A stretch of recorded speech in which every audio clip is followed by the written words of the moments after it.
Hello and welcome to DFS Coach Talk. Today is Sunday, December the 26th, and I am here to discuss a 7-game NBA Main Slate that locks at 6 p.m. Eastern tonight.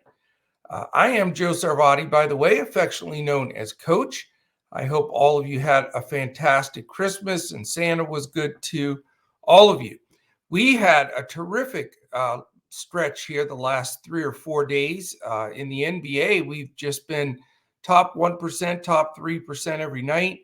So we're enjoying that. I know our members are pretty fired up that Santa was good to us here at Coach Talk. Now we got to get this streak going for this week between Christmas and New Year's. We want to finish off this 2021 year on fire the way we've been the last 3 or 4 days. So what we're going to discuss today is, again, the 7-game NBA slate. There's one afternoon game that we're not going to go over. It's right in the middle of the NFL schedule, and we'll just get this ready for the main slate this evening. The main slate also is 7 games on Draftkings Fanduel and Yahoo, so that that should prepare you for those also. If you haven't had a chance to listen to our NFL guys and their podcast, check that out before that gets going today. They did a fantastic job, and it's a really good listen. All right, we're not going to mess around today. We're going right at it. We've got a busy NBA schedule tonight. We have 4 teams on the first night of a back-to-back, so that's going to be something we want to keep in mind. The first game, this first 6 o'clock game, it's Philadelphia at Washington. Philadelphia is -3.5. It's a 210 total, 106.75 implied for Philly, and 103.25 implied for the Washington Wizards. As far as the game set coming in here, Philadelphia is 16-16. Washington is 17-15. So 2 teams right in the hunt. We've got designations here. Tyrese Maxey is questionable, obviously an important piece there. George Niang also questionable. Guys we know that are already out: Drummond, Green, Milton, and Simmons. So definitely want to keep the news tuned in to make sure we know what's going on with Maxey. This being the first game, one of the first games on the slate, we will have that news. For Washington, Rui Hachimura is questionable again, so we'll see if he's going to lace him up. I would assume he'll be on a minutes restriction, so we're going to watch that closely. The big thing is no Bradley Beal today for Washington. Bryant and Caldwell Pope, which is a big piece for them also, at least defensively, he's out. So definitely some adjustments there.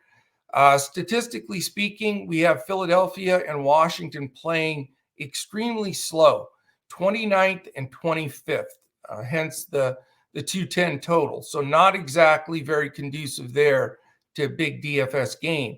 However, both defenses are playing below average. Philadelphia 18th and Washington 22nd. So as we look at this game, island game for both teams, we need the news on Maxey for sure, but assuming he's out, we may get some type of a look like Curry, Korkmaz, Thibault, Harrison, and Embiid. In that situation, the big question is, do you pay up for Joel? He's 11-9, so it's a big commitment right off the bat, but he did have a rest game, and it's, he's been fantastic in the last month. However, again, slow pace here.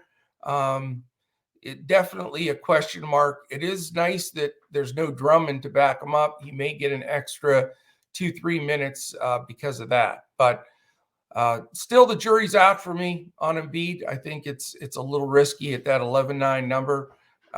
Tobias Harris is all the way up to 9-1. A little bit too rich for my blood. If Maxey sits, it's probably a better value to go to one of the guards. Korkmaz at 3.6. Thibault, who's not, contributing a ton offensively at 3.8, but with stocks alone, he can get there. Or maybe it's a Seth Curry day. He's 6'8", which really moves him into that mid-pricing tier. So not positive I want to dive on that one either. On the other side of the ball, with no Beal, it obviously opens up a massive amount of usage. Spencer Dinwiddie, we saw the night before last, or a couple days ago, he really stepped up and had a nice game. Still capable of doing that. The question is, does he get Matisse Thybulle defense? That's the part that I'm going to do some looking for beat writer, coach speak stuff and see, because that alone would be something that would deter me from a 6'5" Dinwiddie. After that, it's really a tough call with all the guys out. I think the guy that jumps out to me is Kyle Kuzma. He's 6'9", but he's going to have a lot of usage in this game. The Beal usage alone, plus, with other guys missing, he becomes a potential strong play. The guy that hit a bunch of shots the last game and should get a decent amount of minutes is Corey Kispert, the rookie. He's only 3'7", and he's definitely in my view, if I'm going stars and scrubs, of a guy that I think can play decently. Now, he's not going to be a plug and play and cash for sure, but I think he's a good GPP option. The Gafford-Harrell split still concerns me. Denny Avdia, let's see if he's in the starting lineup. He can get to the number at 4-7 as well. Not my favorite game by any stretch. Not going to have a ton of exposure here in game one. All right, let's move to game two, also 6 p.m. We've got the Toronto Raptors at Cleveland Cavaliers. Cleveland's favored by 9. It's a 205 total.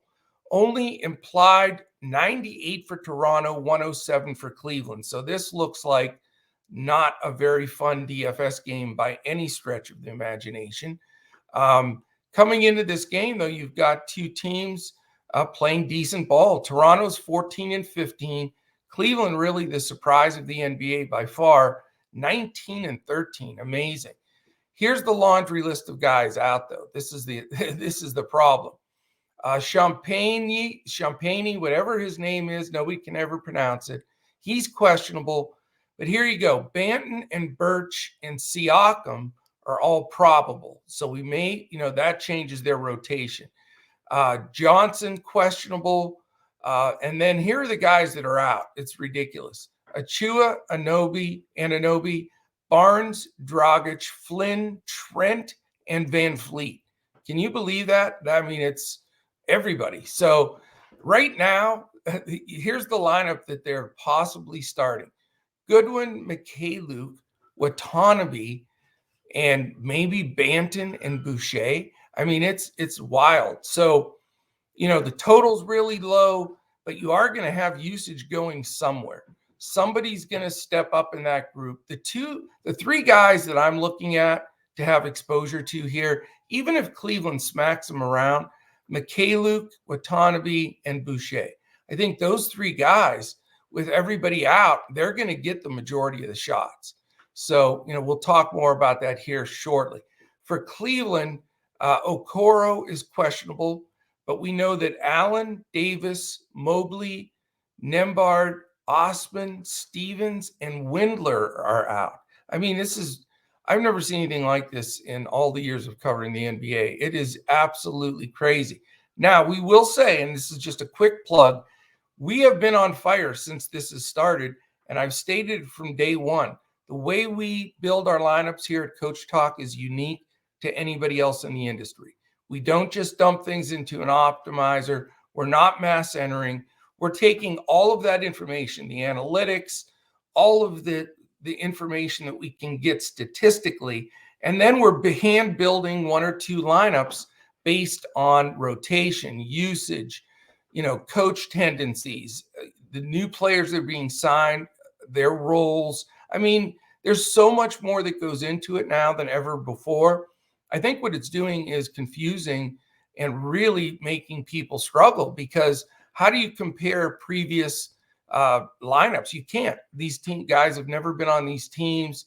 The optimizers are just, blowing up, because how the heck do you figure out usage and everything else? It's just very difficult. So we feel we have a massive edge here, and as tough as it is, and as difficult it is to see all these guys out, the edge is phenomenal because we're finding the guys at value that are going to get you the usage, and then the buy up to the guys that have to take on more responsibility with other players out. So that combination has given us some fantastic lineups on all three sites. So anyway, wanted to throw that in there real quickly. As far as statistically speaking here, though, Toronto 26th in pace, Cleveland 18th. So that is not a good thing. Defensively, Toronto's in the middle of the pack at 15.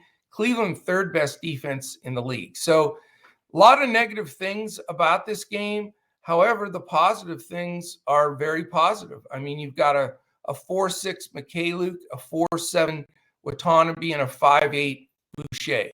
Those three are all on board for me and in consideration in both cash, hybrid, and GPP lineups. Not that I'm going to play all three together. That would be a disaster. But you could play two of them, and they both smash their number.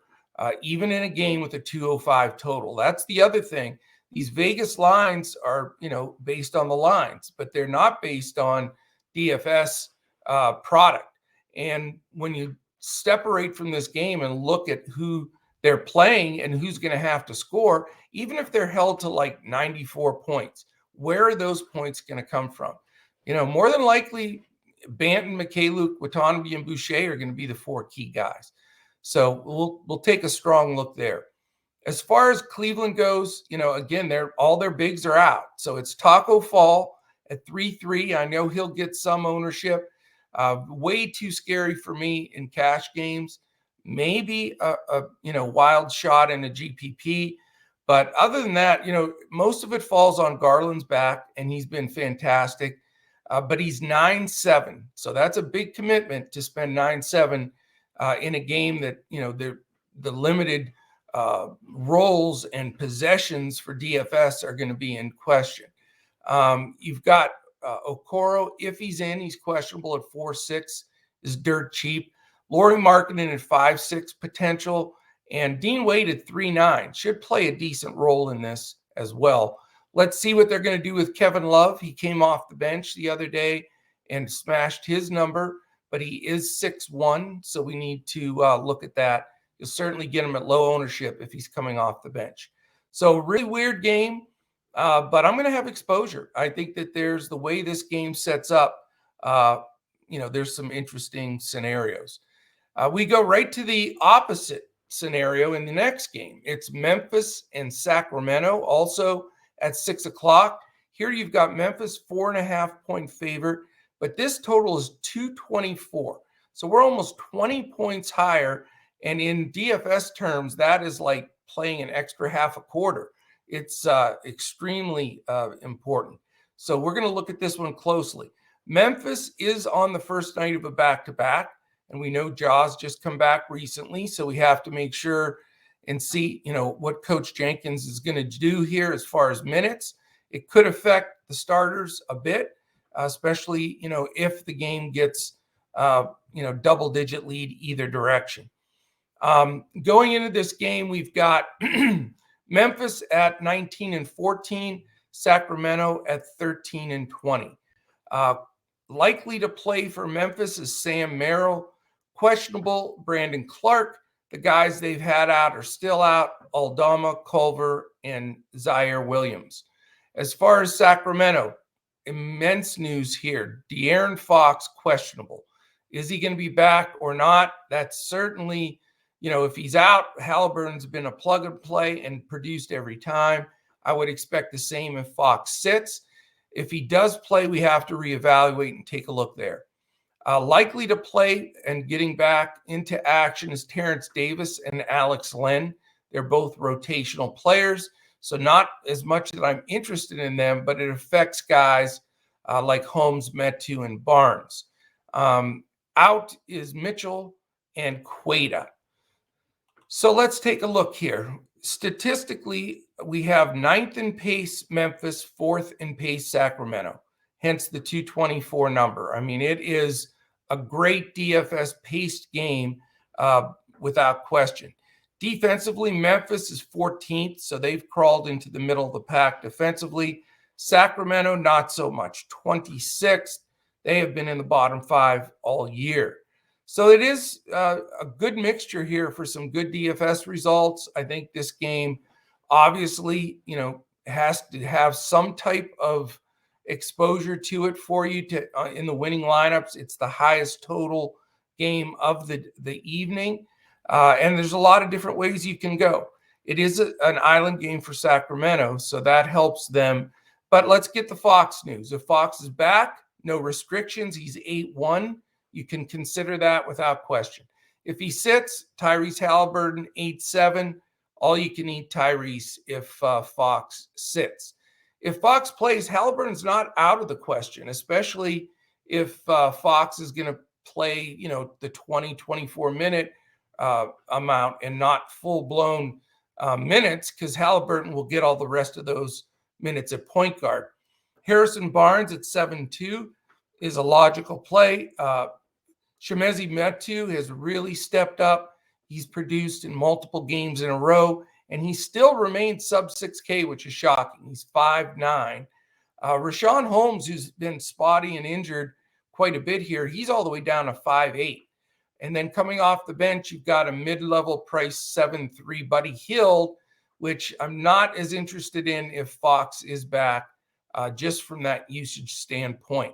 The reason he played 1 billion minutes in the last few games and produced mainly was because of the usage aspect with Fox and company being out.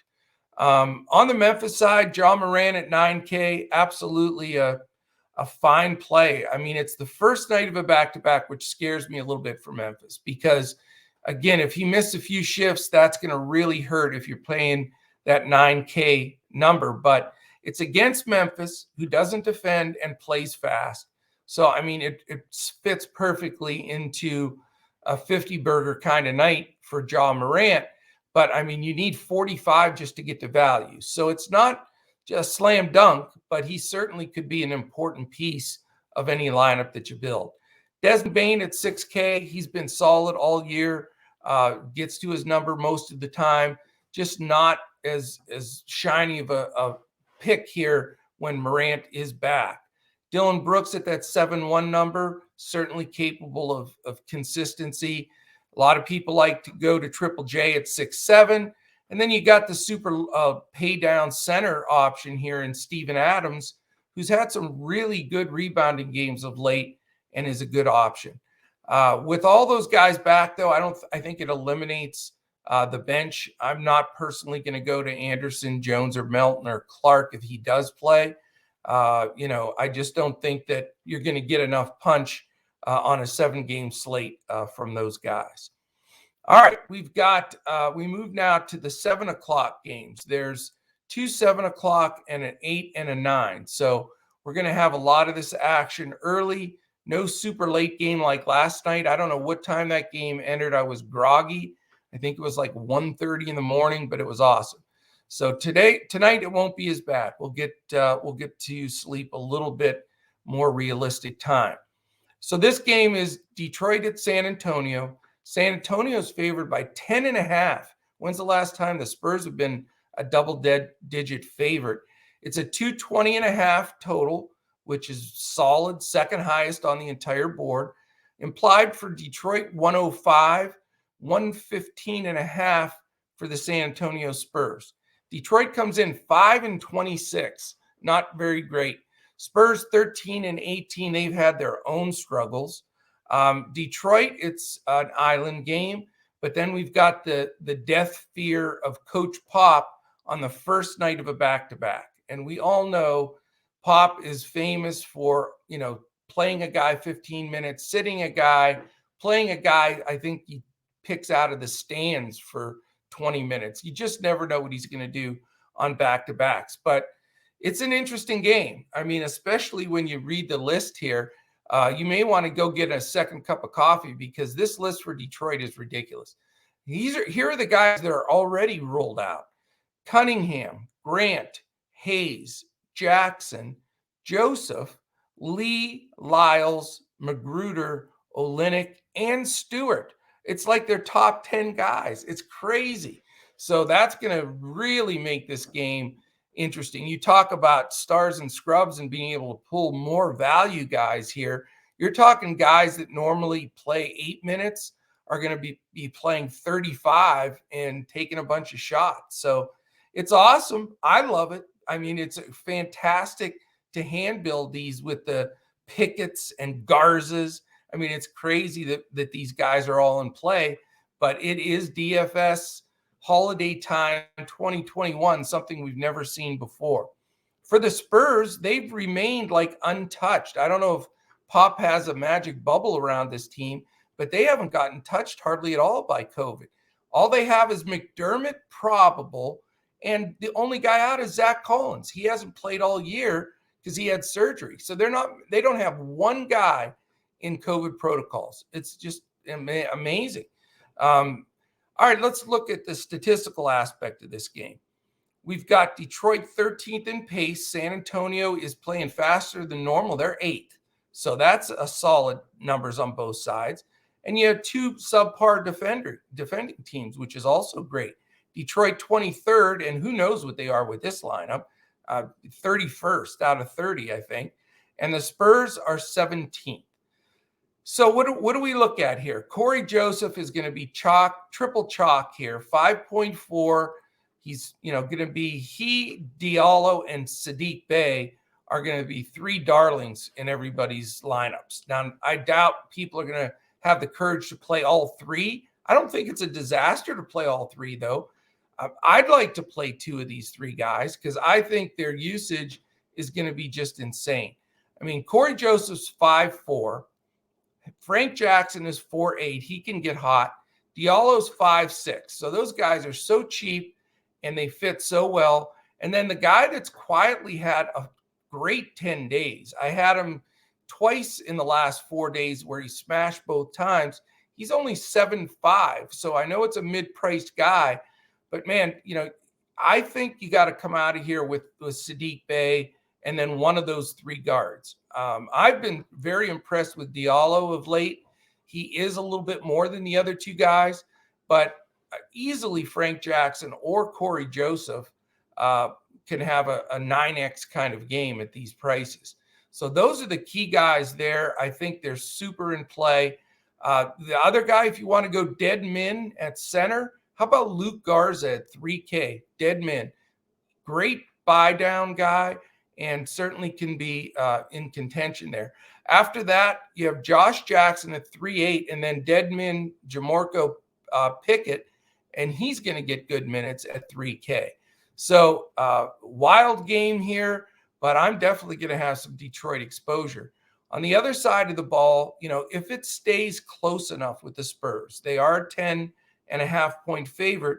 If it stays close enough, though, they're going to have some guys really hammered too. 115.5 implied is a lot. Now, DeJounte Murray at 10.4, I mean, I get it, and he could put up 70 fantasy points, but 10.4 is a lot. It's a game that has potential blowout, and it's the first night of a back-to-back. So I'm reluctantly not going to go there. The pop factor definitely makes a difference, and that price makes a difference. I think the better play is Derek White at 6'5". You can save almost 4K and get a really good performance from him. Keldon Johnson at 5'8" and Jakob Poeltl at 6'4", and even Lonnie Walker off the bench at a super cheap 4.3. All playable commodities. I think they're all going to get minutes, especially with that first night, and they play again tomorrow. All right. 3 games left real quickly here. Join us, dfscoachtalk.com. That's where you want to go to our website. We have a ton of different things you can sign up with as far as memberships go. If you just want to dip your toe in the water, we have a 3-day $10 pass, and it's a great day to do it. If you're listening to this podcast, hit the button. You get all of our NFL today coverage, wall to wall, and then all of our NBA. You get that for 3 days for $10. Lots of games today, tomorrow, and Tuesday. NFL, as we know, has games, all their games today and tomorrow. So it's a great try. If you want to try a more extensive membership, they are also on our website, and you can jump right in. So if you're watching this on YouTube right now as well, this would be the time. Hit the thumbs up, please. Hit the subscribe button if you're not subscribed to our YouTube channel, and a quick comment or question. That combination of those three things is what helps us move up the algorithm on YouTube. And we'd really appreciate that. We bring you an NBA podcast 7 days a week in front of the paywall. And then you get 3 days a week of NFL podcasts that cover every game that's played in the NFL. So if you can help us out to jump that in YouTube, to move up that algorithm, we'd appreciate it. If you're on YouTube, also hit that little bell in the upper corner. That will give you an alert every time one of our podcasts are premiering. You can jump in there with our NBA or NFL guys. They'll be answering questions as those podcasts premiere, and then you'll know they're up and can listen to them at your convenience. If you're just an audio listener to our podcast, everywhere podcasts can be heard, we have a drawing for a full 1 week membership, all access to Coach Talk at the end of each month. So here we are in the last 5 days of this month. So this would be the time to do it. All you have to do to qualify is a quick 5 stars, and then you're set. Quick 5 stars, like it, make a comment, whatever you want to do. We're going to go back through and see who's listened and rated, and then we'll do a randomized draw for a full 1 week membership. All right, let's dive into these last 3 games. It's a 7, 8, and 9 o'clock for these last 3. Interesting game on this one. 2 teams that are targetable, but now they're playing each other, so I guess that makes them both a target. The Pelicans versus the Thunder. OKC, for some reason, is a half-point favorite, which makes no sense. You can't be a half-point favorite because you can't tie in the NBA, but one of those quirky Vegas things. So basically, it's a pick 'em. 209.5 total, which isn't great. 104.5 implied for the Pels, 105 flat for the Oklahoma City Thunder. Obviously, we have 2 teams rebuilding here. Pelicans 12 and 21. Thunder are 11 and 20. How about the teenagers, I always call them, of the Thunder? 0 injuries, 0 COVID protocol. So don't tell me it doesn't help to be 19, 18, 20 years old, because they have been just amazingly healthy through all of this. The Pelicans have some key guys out. Nickeil Alexander-Walker, Luzada, Marshall, the big man Valanciunas, and my buddy Cheeseburgers Williamson remains out. So they've got some guys that are going to be sitting that will open up some potential here. I'm not completely crazy about this game. It's an island game for both teams. That helps. But I just don't like the pricing. I think they're overpriced. I don't know if it's because they're playing each other or they've drifted up, but it just doesn't make anybody very, important to me to roster. You've got a super expensive Brandon Ingram at 9.8. So you're talking to really having to buy up, and he's going to get the torture chamber with Lou Dort. So I do not want to experience that on almost a 10K guy. Devontae Graham's even expensive. He's 6'2". Josh Hart's all the way up to 7K. I guess the best play here is Willie Hernan-Gomez. He's 4'9", and he gets it done, but he is splitting time with Jackson Hayes. You could go that other route and go all the way down to Deadman Jackson Hayes at 3K. That's something to consider. You know me, though. I don't like split positionality. I do think Hernan-Gomez at 4'9" will get to his number, but just not thrilled at the pricing here. Herb Jones, who I've gone to quite a bit, is only 4'1", but, not jumping out of my seat for him because there's so much other value available. On the Thunder side, you've got Shea at 8'9", which I think is a better play than his counterpart on the other side in Ingram. So Shea Gilgeous-Alexander at 8'9" is going to get consideration, may make a lineup for me. Lou Dort's 5'7". He's going to be out there a lot with Ingram on the floor. Giddey's all the way up to 7'7", which borders him on a little bit difficult to roster. After that, you just got a plethora, and I'm not going to waste your time, of guys that they're playing that just are not DFS relevant, in my opinion. So, a one-off here or there in this game, I think may be good. Maybe the pay up to Shea is the key to that game. All right, last two. Indiana Pacers, Chicago Bulls. This game's at 8 o'clock, by the way. Chicago is 7-point favorite, 217 total, 105 implied for Indiana, 112 for the Chicago Bulls. Indiana comes into this game at 14-19, still talking about making a bunch of trades and sort of blowing up that team. So we'll see what happens there. The Chicago Bulls come in at 19-10. It is the first night of a back-to-back for Chicago, island game for Indiana. Two massive, massive important pieces of info for Indiana. Malcolm Brogdon and Domantas Sabonis, both questionable. So you can't really break this game down until we get that news. It is the second to last game at 8 o'clock. So there is the potential that we won't have that news at lock. We probably won't. So if you want to set yourself up to make some pivots, and you want to try to put Brogdon or Sabonis in there, you will have the opportunity with LaVine and DeRozan on the other side if LaVine plays.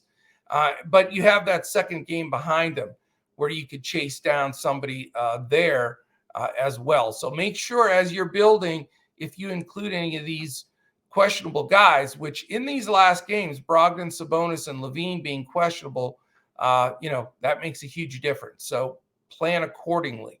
Karis LeVert is looking great. He's in there with Justin Holiday and Miles Turner. So you're going to get some good results from those guys, if those other ones are out. If they're all in, it makes it very difficult to distinguish who's really going to be the jump out play for either squad. The one thing, too, to consider here is the pace of play. We know that Carlisle plays slow, and he has the Pacers all the way down to 23rd. Chicago is 16th, so even slightly below average, which they started off playing much faster. Defensively, Indiana's 20th. Chicago is in the top 10 at 9th.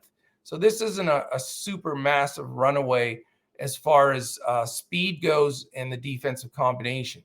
But other than Brogdon and Sabonis being listed questionable for Indiana, you have McConnell and Warren out. Three guys out for Chicago: Caruso, Derek Jones Jr., and Patrick Williams. Couple of guys I'd look at here, I think, that are in play. LeVert, certainly, even though he's 8'8", if Brogdon sits, he pretty much plays the pseudo point guard role, for them. Even though Wanamaker's in there and such, LeVert has the ball in his hands and really makes things happen. So, that news is going to be super important. If multiple guys are sitting like Sabonis, then you got to consider Turner at 7'8", Justin Holiday at 4'1", and Duarte at 5'1". Those would be the guys. If it is O'Shea Brissett Day and he's going to start, GPP-wise, you can look at him at 4K. But they do have guys like Jeremy Lamb back and Torrey Craig, and those guys can grab some minutes. So I'm not racing to this Pacers team by any stretch. On the Chicago side, you've got that dilemma now. You've got Lonzo Ball, Zach LaVine, DeMar DeRozan, and Nikola Vucevic all playing. And all that does for me is eliminate all of them. I'm not going to play any of them. You got Ball at 8'3", LaVine at 10'2", DeRozan 9'6", and Vucevic at 9'5". So they're all overpriced. Yes, any single one of them could be fantastic, but you've got four guys splitting the usage. They're all overpriced because there's been a combination of time where LaVine sat for quite a while, DeRozan sat for quite a while, Vooch sat for quite a while. And what's happened is their prices have escalated, and it makes it very difficult for them to get to their number. So I am a hard pass tonight. Not that I don't like the Chicago Bulls, and I think they're going to win and play well. I just don't see how you justify spending those kind of dollars and that much salary on guys when they're going to be splitting usage. All right, let's go to the last game. It's a 9 p.m. game, Denver Nuggets, LA Clippers. Denver -4. It's a 211.5 total. 107.75 implied for Denver, 103.75 for the LA Clippers. Denver has fallen below 500. Sorry about that, Omaha Joe. 15 and 16. They are falling like my Mavericks are. Same thing. The Clippers are 17 and 15, and now they have to do without Paul George again. So that makes this game very interesting. Aaron Gordon is probable, as is JaMychal Green. We know Bol, Howard, and Murray are out. So Denver's got pretty much all their bullets in the gun. As far as the Clippers go, not as much. You got Marcus Morris, who has been out. Looks like he is going to play. Then you've got out Paul George, Hartenstein, Reggie Jackson, Kawhi Leonard, and Preston. So they have quite an array of guys that are out. It's also the first night of a back-to-back for the Clippers, and that does not help matters for them either. So let's take a look here. Pace of play, bad. Denver 24th. Clippers are 11th, which are decent. But when you take George and company out of there, that shortens that as well. Denver has not defended well at all of recency. So it does bring some of the Clippers into play. They are ranked 21st right now. Clippers, in Clippers fashion, have consistently played good defense this year. They are 4th in the league. So a couple of things to consider. Again, island game for Denver. Do you start your lineup with the Joker? It's hard not to start your lineup with the Joker anymore. He has really separated himself from everybody else. I mean, Luke has been out forever. Giannis has been in and out of the lineup. Those are two guys that you could think, okay, these guys are going to smash possibly. Really, Giannis is the only, person in the league other than the Joker that if they don't get 50 or 60, you're shocked. But he is 12-1. So you need to get in the mid 60s. The thing with the Joker is he can get that at halftime. And sometimes, I'm serious. He is just such a ball dominant guy. And, what I will say, though, is they've had a lot of these guys out at different times. So, Morris, Barton was out for a bit. Aaron Gordon missed just this last game. Jeff Green was out for a bit. Rivers, they've been playing Najee. Bones Highlands getting minutes. So it's not like he's just alone out there like he was a few of the games. So I'm not saying that I'm not going to play the Joker. So double not there. But I think Joker's probably the highest ceiling on the slate by maybe 5, 6, maybe 8 points. So you've got to consider him. You may want to start your lineup with him. I don't think he's 100% plug and play, though, at 12-1 against the 4th-ranked Clippers defense, even though the Clippers don't have Paul George, which will hurt them a bit defensively. So, am I leaning to the Joker as my anchor for my team? Anchor in a good way, not sinking the team. But I am. But I'm not willing to say until I see the rest of this news whether I'm going to do that or not. And that's going to shift the whole build for you. So definitely, follow us. You can follow us on Twitter, by the way. We're at DFS CoachTalk. I'm at Joe Sarvadi, JoeSarvadi. And if you jump in with us, you can follow throughout the afternoon in Discord. We will be posting information as it comes through. And then I'll give a little bit more complete look at what I'm going to do with the Joker today. Other guys from Detroit or Denver that you can consider, Barton 6'2" and Gordon at 5'6", I think are playable commodities. Bones Highland starting to get more and more interesting at that 3-5 number. They're showing more confidence, and he's a really strong points per minute DFS player. So he becomes interesting. As far as on the Clipper side of the ball, obviously without all that usage from George, where does it shift to? You've got Eric Bledsoe at 5'8", Terrence Mann at 5'7", Justice Winslow at 3'7", Nick Batum at 4'6", Zubats at 5'2", Kennard at 5'6", Ibaka at 3'4", Amir Coffey at 3'2", and even Brandon Boston at 3'3". So I just read off 9 guys from this team that should be the rotation. and none of them are expensive. The highest priced guy of those 8 guys is Eric Bledsoe at 5'8". So plucking out the guy or two from the Clippers, they're going to be value here, is very key. And that's what, really we have to focus on, because I think this can be a key game. If you do go with the Joker and then 2 of those 9 that I said from the Clippers, you've got 3 people in this late game that could really make a difference in your takedown potential. So the question is focusing in on who we want to go for here on the Clippers side. It's the first night of a back-to-back. So, that takes one notch off the level for like a Serge Ibaka, or even an Eric Bledsoe that are more of veterans. It does help guys like Terrence Mann, Brandon Boston. You think they could get an extra shift with the back-to-back coming without George.